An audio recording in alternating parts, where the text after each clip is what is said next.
Hey all, good morning. How are you guys? Welcome to the second episode of the iGaming Exchange.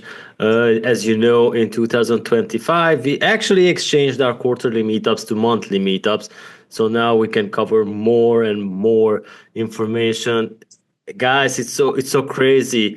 Our Zoom is now only full with AI note takers, which is crazy nowadays when you just like plan a Zoom meeting and the person doesn't arrive, he just sends his AI to take notes.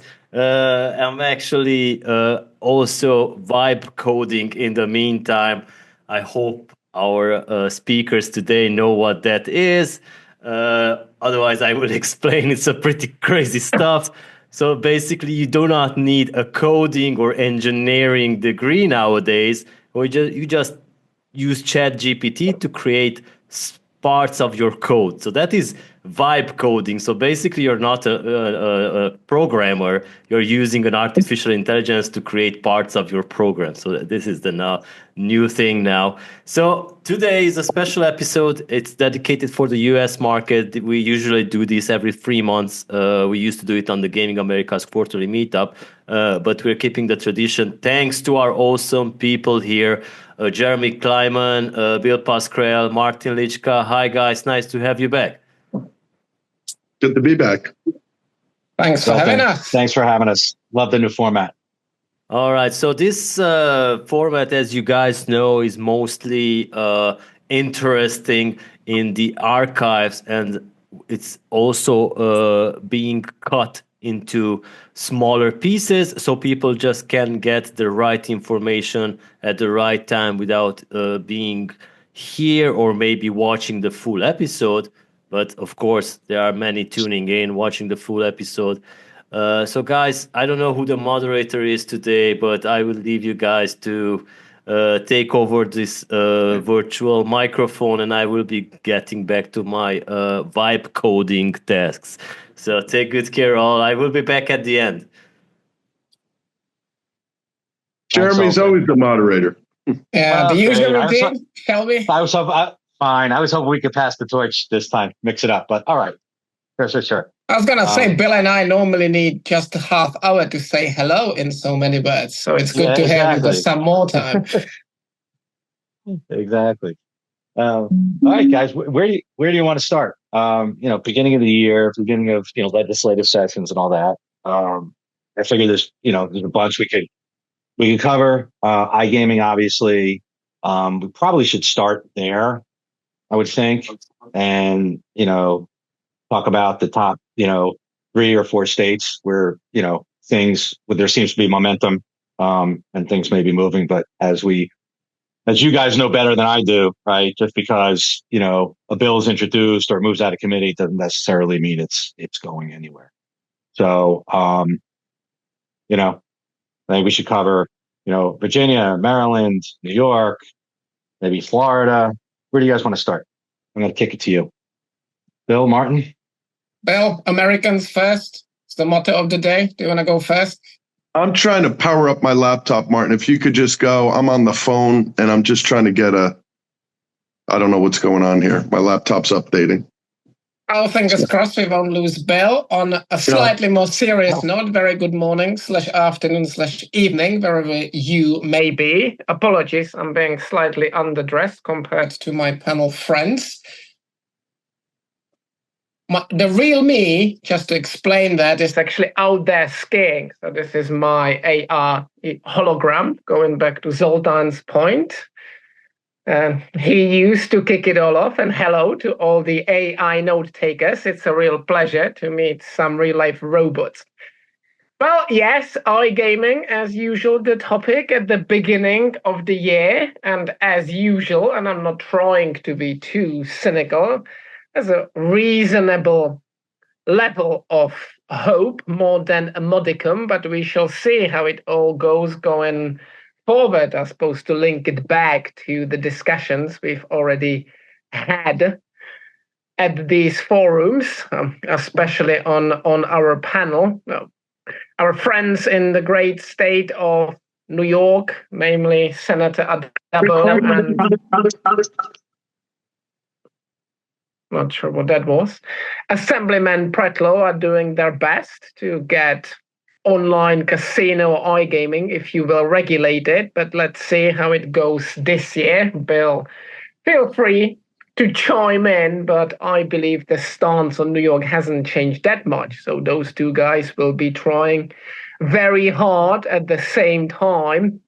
It would appear that the governor's rather key priority on the casino side of things remain the downstate casinos. So that would be my quick take on New York. Regarding the other states that Jeremy has mentioned, as the audience might recall, Maryland got quite close last year. So let's see if they could pick it up where they left it off. It's of course good to see that there may be some movement in Virginia, and indeed, let's see what's going to happen in Florida, because that's, for the last few years, Florida's been a bit of a dark horse, if not a wild card. I'm sure everyone will recall that the Seminole tribe and Governor DeSantis did really well to get sports betting regulated down there in their own special way, but fair enough. So the question is whether they could use the same format, the same scheme to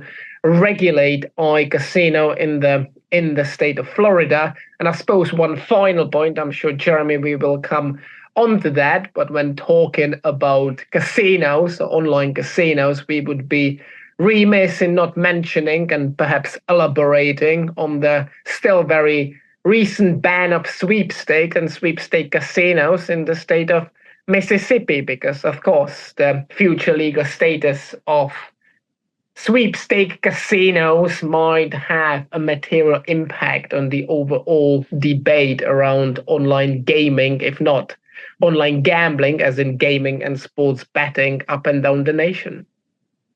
That's a good point. And if we have time, we could certainly spend some time talking about sweepstakes and the impact in Mississippi. I think the sweepstakes ban was in the legislation that was just proposed to also ban all forms of online casino, and I think that was a shot at the other house in the Mississippi legislature that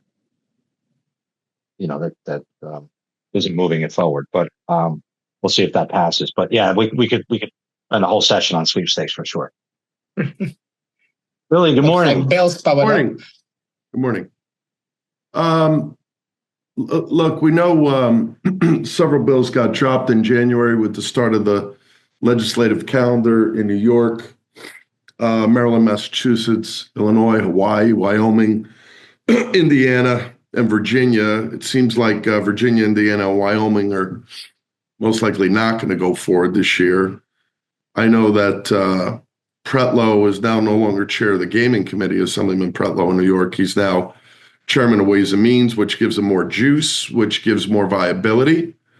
His chief of staff, who Martin and I had, I think, a year or two ago. I know I had dinner with him last August in Saratoga. I think Martin did the year before. I'm not sure, but he's coming to the boot camp at Seton Hall, which is great, which Jeremy, you were a longtime lecturer at. So we'll get a chance to huddle up there. Senator Adabo, who I talk to quite frequently, remains eternally optimistic, even though we know that there's only 7 states with iGaming, and there's a bit of a stigma surrounded by it. But I think the more there's this conversation about state budgets, the more chance there is for success. State budgets across the country are challenged. There's no longer the federal money that's coming in for various things like PPP. The Trump administration is carving back spending, including, Build Back Better, infrastructure funds, Inflation Reduction Act funds. So states are going to be struggling. And that's why a state like Wyoming is exploring this, even though they don't have really many gaming offerings other than historical horse racing. I think Maryland, I know I've talked to Governor Wes Moore multiple times, including back in December last year is extremely interested in it, but the legislature has to get the bill to his desk. You know, I think another state which really hasn't moved much in the past, the regulator there in Illinois is extremely interested in doing this, but there is still some hesitancy by the legislature. And until that changes, Illinois would be a great opportunity because of the size of the state, the great rich tradition there with, they just built a casino. Bally's just built a casino there in Chicago. I think one thing that's pushing back on what I thought was going to be a first mover this year in New York is Governor Hochul's prioritization of the downstate casinos. And we believe that a decision is going to be made there in the first half of this year, which maybe frees up some more time in the second half of the year. But as you know, they got to get a budget done, and that's usually where iGaming legislation would come from. So, I mean, I did a debate with our friend Jeff Hipther at the end of last year on this. I was more optimistic, but I had to take the other side of the debate. I think we may see one or two states this year, but I'm not extremely optimistic. I think on the sports betting side, all eyes are on Texas, but the lieutenant governor isn't there yet. And without him, nothing's going to move. So that's where we're at. Appreciate your thoughts on that. It's interesting, right? I mean, 2, 3, 4 years ago, we were all sort of putting our money on Indiana, right? So legislation, there was momentum, the regulator was in support of it, and it's like year after year, it didn't happen. Now, this year, it went from the last few years sort of being on the cusp of getting done in Indiana to like the bill this year. I think is dead already. It's just DOA in the House. It's just That's interesting how things changes. And in a place like Maryland, my understanding is, that the bill this year is more or less identical to last year. And the problem was it just couldn't get through the legislature because the land-based casinos were like this, right? Cedars and MGM were in support of it. Cordish and Churchill said absolutely not. And as we know, Cordish being based in Maryland, is pretty, I think Baltimore is pretty influential. So like, unless we can get those guys on board, the land-based casinos, I don't see how anything changes this year in Maryland. But it's a shame. It's a shame too, because their arguments are really antiquated. They're the same arguments that were brought up in other states, like the first mover, New Jersey, that I had to sort out, 11 years ago. We're approaching the 12-year anniversary of iGaming in Jersey. The most recent state to move was Rhode Island last year, which was successful, but a rather small state and what I would call a monopoly state because Bally's is the only operator. But the other thing that I think is important from an industry perspective, I've said this before, but I'm going to say it again, hopefully maybe in a kinder, gentler way. The industry really has been terrible at coalescing and working collaboratively together to move this. And now they're going to be fighting multiple fronts. For example, you have states like New Jersey, which everybody respects as the platinum standard. Governor Murphy just gave his budget address yesterday. It's his last budget. He's a lame duck governor. And he has proposed, and I told the industry this is coming, but he's proposed increasing sports betting from 13 to 25 and online casino from 15 to 25 percent tax. Now, the industry needs to step up to the plate. I was able to get 2 senators yesterday within an hour of that address because no senator wanted to be out front before the governor gave his speech. Senator Tester, who's a big South Jersey Republican, and Senator Berzicelli, who's in the seat that former Senate President Steve Sweeney held and was the sponsor of the original bill in the Assembly, had just come out vehemently opposed to the governor's increase in the tax. And why? And this is the frustration. The industry should be saying this, not just the politicians, but they understand it's going to impact jobs. We have a great tax rate in New Jersey. It's one of the lowest in the country.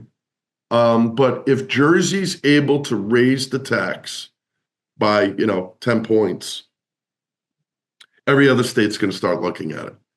Jersey can do it, and they're looked at as a thought leader. The problem is it's gonna be diminutive in terms of innovation. It's going to stop. Jersey's created over 24,000 jobs in the iGaming industry alone in the last 10 years. Those are good, high-paying jobs. Those investments are not going to continue at that tax rate. And they're doing it both on sport and on gaming. So, I think the industry needs to get in early. We've got 4 months to kill this, and we need to kill it and stop it dead in its tracks. And it's not a negotiation, maybe going from 15 to 20 or 13 to 20. It's no new tax, period. And the funny part about it is, because I got a lot of calls from reporters last night, and reporters are great people. They tend to be studious, but they're not practical, right? They're like, well, Bill, what makes you think you're going to be successful? It seems like this is a done deal. I said, well, you have a bipartisan coalition of senators already opposed to it. The governor can only afford to lose 4 more Democratic votes. And, a guy like Senator Sarlo, Jeremy, who is in your county, is not going to support this because of the Meadowlands. Vin Gopal, who represents Monmouth Park Racetrack, is not going to support it because of Monmouth Park. We haven't even talked about the senators from the South in and around Atlantic County. But this should be an all hands on deck effort so that we can pivot, kill this, and then pivot back to proactive legislation to try to get other states across the line. The industry has failed abysmally. Great story to tell, no messenger, nobody delivering the message, job creation, tax revenue, responsible gaming, integrity, all of those issues happen, and there is no proof anywhere in the globe, particularly in the US, that by introducing iGaming, you're going to introduce cannibalization. What we did to take that issue off the table 11 years ago was to partner with the whole skin solution with the casinos. And you talk to any brick and mortar, the 9 remaining casinos in Atlantic City, they would be shuttered now if it wasn't for iGaming. Perhaps if I may add, at the risk of stating the obvious, and all 3 of us are putting words into Bill's and Jeremy's mouth, but I'm sure they will agree. Zoltan keeps kindly inviting us, which is great, but it starts feeling like a Groundhog's Day. Because we need to address the perennial issue of iGaming and iGaming legislation. Especially in the last few years, it feels like we keep saying the same things. And I suppose we can't be blamed because Bill is absolutely spot on. That is the situation out there. As they say, hope springs eternal. So at the beginning of every year, there's a lot of hope. This is the year iGaming will be done. And don't get me wrong, I wish so much it were true. But then, for a variety of reasons, mainly external or even third-party related circumstances, very sadly and very unfortunately, those bills that tend to be dropped at the beginning of each legislative session and then name a state, start falling by the wayside. So yes, indeed, there's somewhere there has to be a snag or glitch in the matrix. So I suppose to some extent we do need to apologize to the audience, but please bear with us. We're all hoping that things will get far better on this side of things. That is the first point. The other point, if Jersey, and I'm not saying that because as the audience might recall as well, for the last 3 years, and hope for many more years to come, I have been and will have been a very proud resident of the Garden State. It's Garden, it's not garbage, so not Adabo. If Jersey puts up its tax rate, I suppose we have no choice but to think or even assume that this will create a very, very dangerous precedent for other states who might have been considering doing the same, but for now, they've been looking at Jersey as the proverbial shining city on the hill that's got it right. It's got more than, as Bill pointed out, more than a decent tax rate. It's attracted pretty much the whole global and American industry. It's created a lot of jobs, and lot is an understatement in this case. But if these guys down in Trenton decide that now is the time to put the tax rate up, as I've said, there is at least a certain, if not even a high risk, that some other states that may have perhaps procrastinated, hesitated, waited, they were looking around, they might be thinking, well, if these guys have done it, they got to have a very good motive to do it. Let's look and revisit our tax rates as well. So I would suggest that that's yet another reason to try and go and kill it. And there's no shadow, the doubt in my mind that Mr. Pascrell here, and I'm not saying that because we're very good friends, is the man that might be able to achieve that. Hand in hand with that, 2 more points very briefly. Hand in hand with that goes the risk of increased activity, elevated activity within the black market. Because any tax increase, especially of this potential magnitude, is yet again, very sadly, only playing into the hands of the black market operators who'll be thinking, oh, cool, across the river, we got the state of New York, 51% tax rate. With rampant black market already. And now we'll go through the tunnels, we land in New Jersey, and lo and behold, they're potentially going up to 25%. Isn't that great for all the black market operators? So perhaps that needs to be woven into the message for the politicians. So it's not only about the industry, I agree with Bill, with what Bill has said, but also the politicians, I would suggest, need to be put on alert and notice that this could be perhaps an unintended consequence of any such move.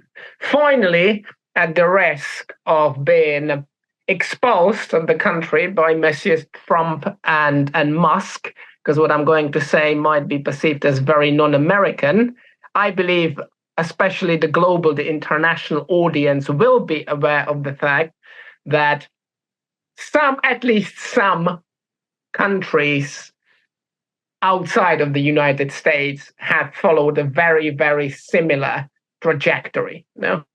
Bring the operators in, create a thriving industry, but hang on, this is making us very good money. Could it make us even more money with a view to potentially plugging some budget holes? So I believe there's an overall risk related, or there's a risk related to the overall political climate with the states such as New Jersey, potentially others, following the patterns that have been already established at the other side of the pond. So in that regard, and that's the very final point, I would, with all humility, recommend everyone to take a very, very close look at Spain. Spain that regulated online gambling pretty much at the same time as New Jersey, actually, I've just realized. So some 12, 13 years ago, the tax rate was 25%.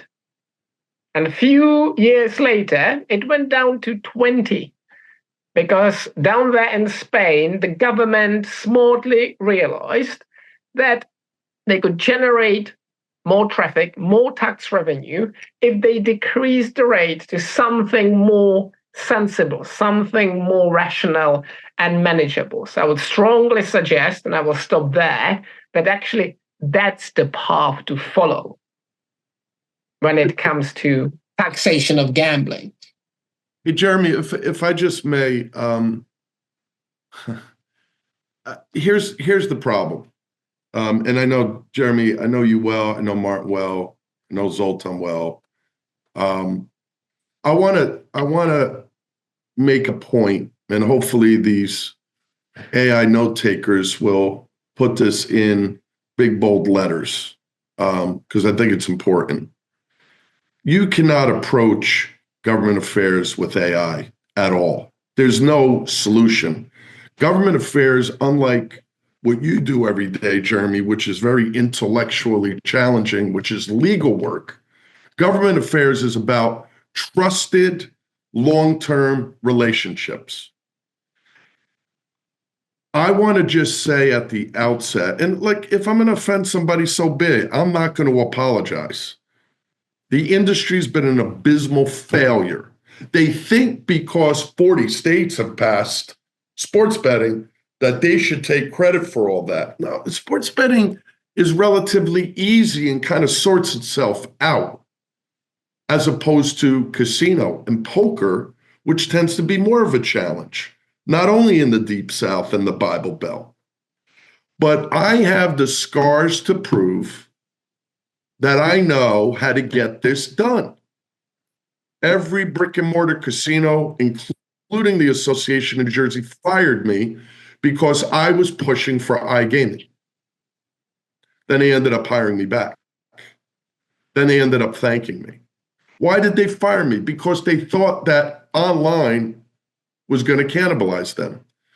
In every state in the country, whether they have online, the 7 states that have it, plus Nevada with poker only, and the states that don't, have a vibrant black market. Instead of debating whether we should have iGaming or not, we should be moving on to try to find ways to penetrate the black market. The black market doesn't help the 3 of us or anybody on this call, okay? And when are we going to educate better politicians about the power of the black market, the vibrance of the black market? Esai Scheinberg, the founder of PokerStars, took a risk with me, okay? Back then, 13 years ago, I was very successful doing what I was doing, but I didn't have a proven track record on the digital gaming side. Esai and Caesars were paying $40 million a year each for the past 10 years leading up to 2010. So 2000 to 2010, $80 million by the 2 of them, and didn't even get a committee hearing. One of the sponsors of the bill, I didn't know at the time, the prime sponsor was Barney Frank. My dad was one of 30 other sponsors. My dad wouldn't know, God rest his soul, iGaming if it hit him over the head. The industry didn't educate him. They're like, oh, this guy's important. Let's have him introduce the bill. So I told Esai to take a risk. Give me 10% of that rev and give me 2 years and get it done. And we got it done, right? And why did we get it done? Because everybody else talks about this in a very boring, note-taking way. There's no passion. There's no exuberance. There's no charisma putting forward. We have a great story to tell. We don't have anybody telling it. And that's the problem. We shouldn't be going in one by one to politicians, governors, or legislators. We should be going in together with a unified message and then sorting out the competitive nature of this after the legislation passes. Just like we need to do with social casino, DFS plus 2. These guys don't see it coming, but you saw what just happened at High Five Games, Jeremy, just a couple of weeks ago with the state of Washington penalizing them $25 million for being violative of the law, right? And so iGaming has to put their big boy and big girl pants on and understand that the lobbyists, regulatory affairs councils that they're utilizing right now aren't doing their job. I'm not going to call names out, but they're just not doing their job. We should pick 3 or 4 states, focus on them, and get them done. New York would be a big win for the industry, but I wouldn't put the chances of it passing at greater than 30% right now. Well, you and I have talked about this many, many times over the years that that the industry is not speaking with one unified voice. There's no single message, unified message, and we can go on and on, right? And we've talked about this, at every quarterly meetup in the context, just as an example of California and the debacle in getting sports betting done in California. And it's death by circular firing squad because everyone's coming in with their own agenda. Nobody's coordinating, and everyone's telling a different story and has a different message instead of figuring out how to deliver the message on behalf of the entire industry. And then, as you say, and then sort out who gets what and what the different stakeholders are going to get out of the deal after it's done, right? So I mean, look, you definitely are much closer to the politics than I am, but I am not optimistic, quite honestly, about any of these states getting done this year. I think that would be, a home run if 1 or 2 iGaming states got done this year. I just don't see it because I don't see anything having changed. And the storyline of budget crisis, state needs revenue, we've heard that year after year. And that doesn't necessarily, get it across the line either. So, and in a weird way, right? I'm just pivoting a little bit to sports betting away from casino. You have states like Maryland and even Vermont that have introduced legislation to repeal sports betting and lose all that revenue. Like I don't get that. You have a take on that, either of you? I think it's just people. Sorry, go for it. I think it's people who are misreading the data. There's not one singular reason, but I think there's folks that believe that sports betting's onslaught and launch has created a health crisis. I just debated Harry Levant on that. I think it's a pseudo health crisis. There's no proof anywhere in the world, and I represent both sides of the equation, operators and responsible gaming entities.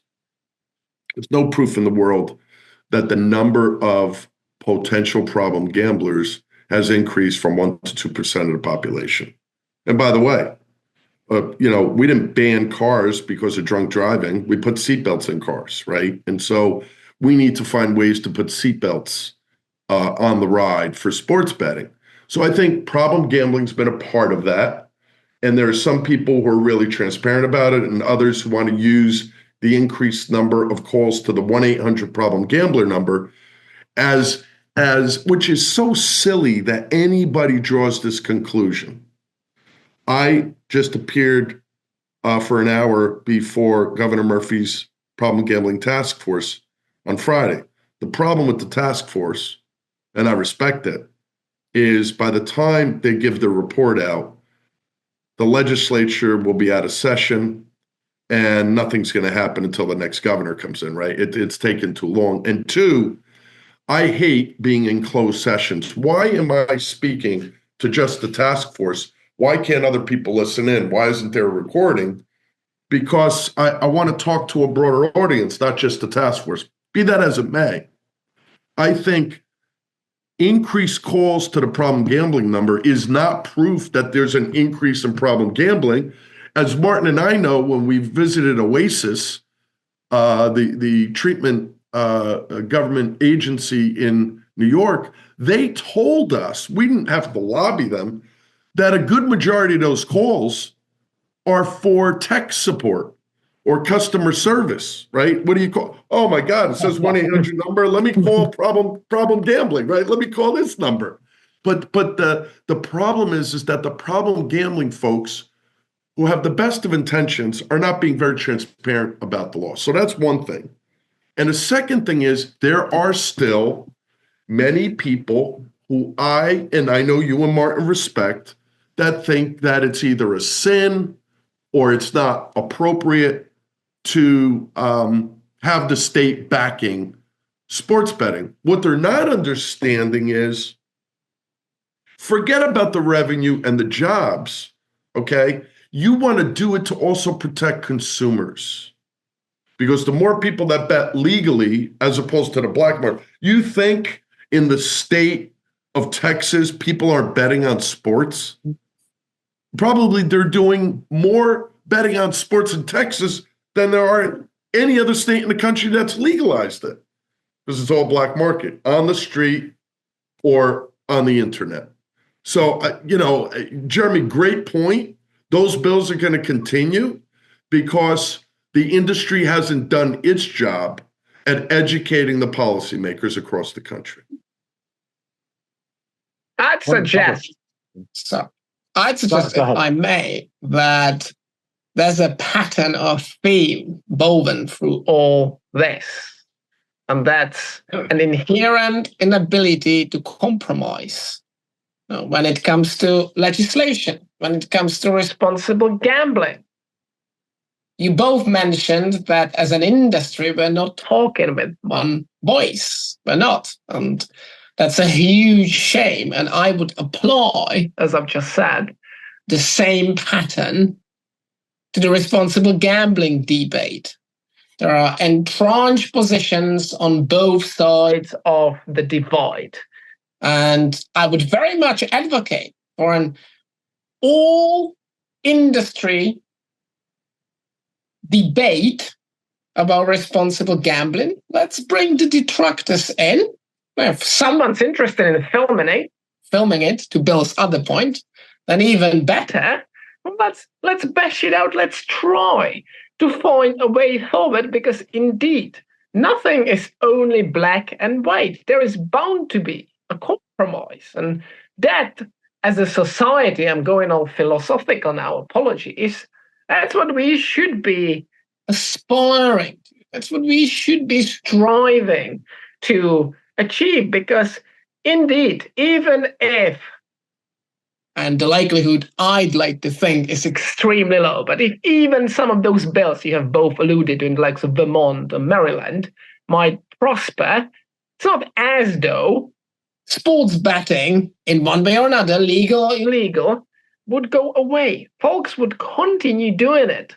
And that's the key, that's the cardinal argument why we're much better off driving all this, ushering it into the regulated space, because then we have more control. And once we've got everybody in, let's have that debate.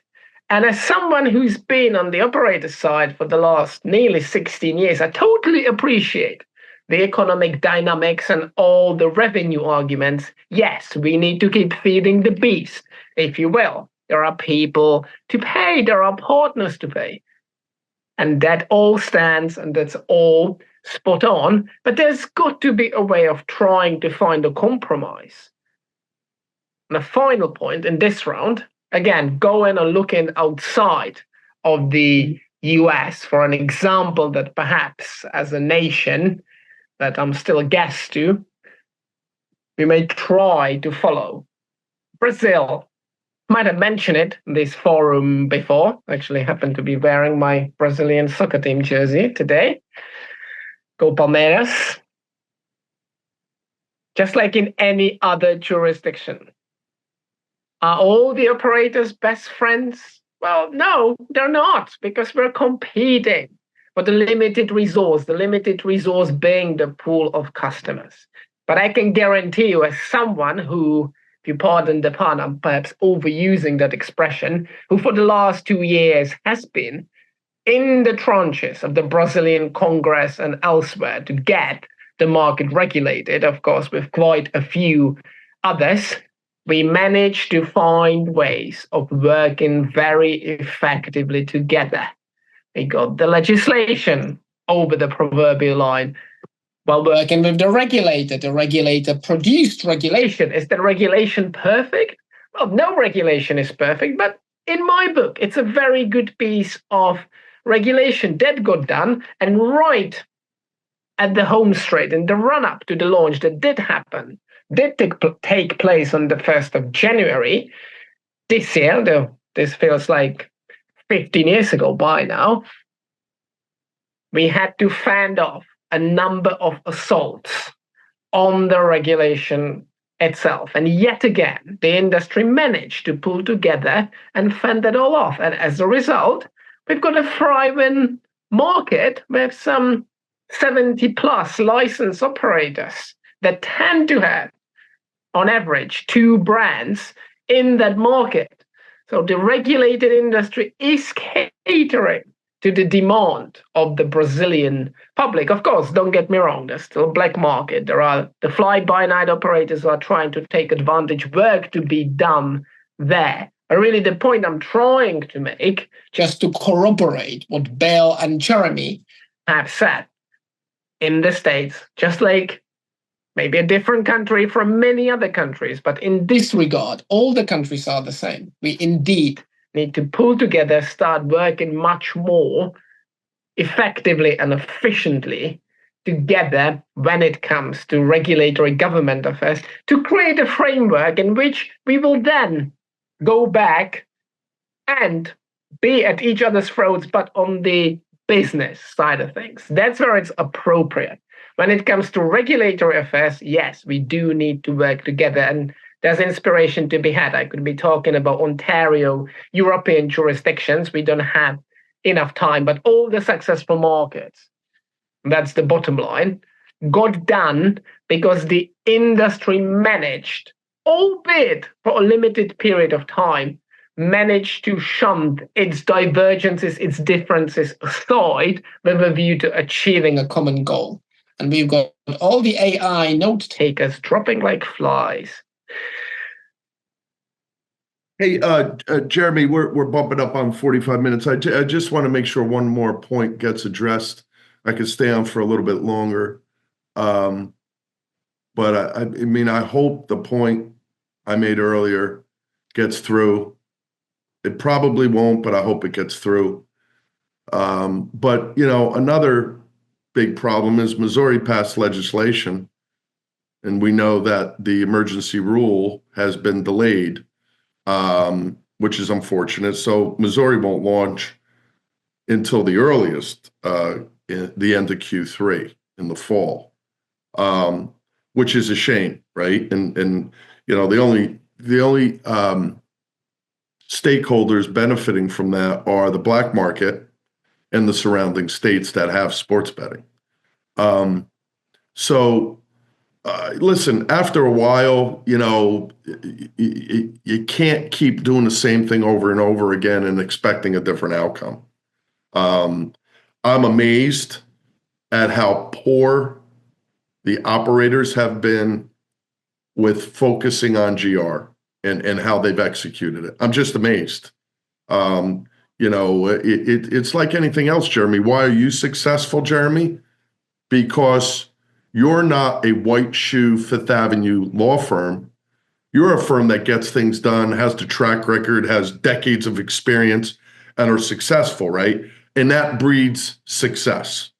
You know, a lot of folks come in from across the pond or across the globe into America thinking they need to hire some white shoe firm, accounting firm, law firm, lobby firm, right? And they tend to not get the service, and they tend to get very bad results, but they get a lot of good lip service because those companies oftentimes are very good at what they do, but oftentimes they're not good at other things like moving the dial and getting stuff done. And why we don't go back and look at the history of the last 11, 12 years in America on iGaming is incredible to me, because there are very few companies that have any credibility in the space that have got something done. Maybe that'll change, but I don't see it. And the other thing that's important to note, we mentioned it briefly, is that the DFS Plus 2 and the sweepstakes social casino companies, I think many of them would rather just continue to churn than do what they're they should be doing, which is proactively going in and meeting with regulators and legislators to explain to them they are complying with the existing law, right? And they're happy to have that law change and have them be licensed, right? That's okay, because then they can be a little bit more front of foot on other issues like AML, age verification, money laundering, et cetera.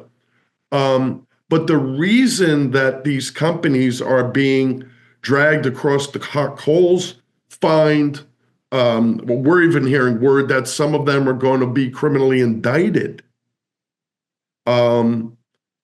Because I think they rather just make a money grab until it all comes tumbling down, and that's unfortunate. I agree with you, Bill, on that. I think that many of those operators have made the calculation that, low hanging fruit, they're going to make as much money as they can in unregulated markets as quickly as possible, and have built into their financial models that, over the next, 12, 24, 36 months, one by one, US states they're going to have to shut off. But that's okay, because we've modeled out that we're going to make X revenue in the short term, and and then we'll deal with the consequences. So it's unfortunate. It's unfortunate. Yeah. All right, guys, we're pushing up on 50 minutes. Yeah. So I think we can wrap it up. I mean, we could spend another hour talking about all of the nuances and ins and outs of sweepstakes and DFS 2.0. Whether it's legal, illegal, whether it's something other than gambling. But we'll have to save that one for another day. Yep. We could do that next time. Suppose in the meantime, for those of you in the States, enjoy the March Madness that will be upon us before we know it. And we got Zoltan back. You can also read the takeaways from all the note takers in the chat. Exactly. So, hopefully you're not replacing us with bots, but if you are, it's been quite a ride. So thank you. Oh no, never. Guys, where can people meet you in the next coming months? Because there are loads of conferences everywhere. So Jeremy, let's start with you. I will be at Next in New York the next couple of weeks. I think in 2 weeks. I'm not quite sure where after that, but I will be there. So anyone who wants to meet up in New York, let me know. All right, Martin. Well, you're almost welcome to come to our house in Hoboken. My wife might be inclined to divorce me if too many of you turn up, but that's where we live, so feel free. I'll be at Next as well, and of course, as one of the founding fathers, together with Mr. Pascrell, we will be at the Seton Hall Compliance Bootcamp next week, and that will be a lot of fun, because it's not a conference, it's much more exciting. So those of you who can still make it, we still have some slots and spots available. All right, Bill, I know that you're heading to Rio or not, or what's probably your next event is next as well. Yeah, I'll be at the boot camp next week, Seton Hall, which is more of a boot camp. It is a boot camp. It's not a conference. Following week, Next IO. Then I'll be with you in Prague at the end of March, which I always enjoy, and have a few panels. Thank you for that. You're doing an incredible job, because I can't believe what this conference used to attract years ago, which was a couple hundred people. Now it's exploding, and everybody recognizes it, and that's great, and that's a tribute to you. April will be the Italian Gaming Expo. That'll be my second year there in Rome. May will be the EGR the Clarion Leaders Summit in London for 2 days.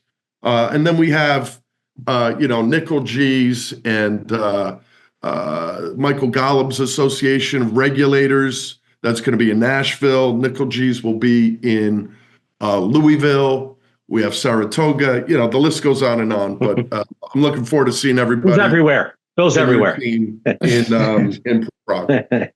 All right, good. It's good that you mentioned Prague, because we had Head and Shoulders reaching out to us to promote in the Czech Republic and Slovakia their products and giving VIP tickets for 6 lucky people to attend the conference. So this is quite something big for us. Great. A company coming outside of the gaming industry being interested to giving tickets for attendees. So guys, thank you so much. And the US special will be back in 3 months probably before these guys jet off to their vacation. So take good care, everyone. Thank you for joining. And make sure to subscribe to receive all the snippets and everything about these awesome short episodes. So take good care. Bye-bye. And if Thank you you, go to Zoltan. Prague, you Thanks, get Zoltan. free head and See you, everyone. shoulders.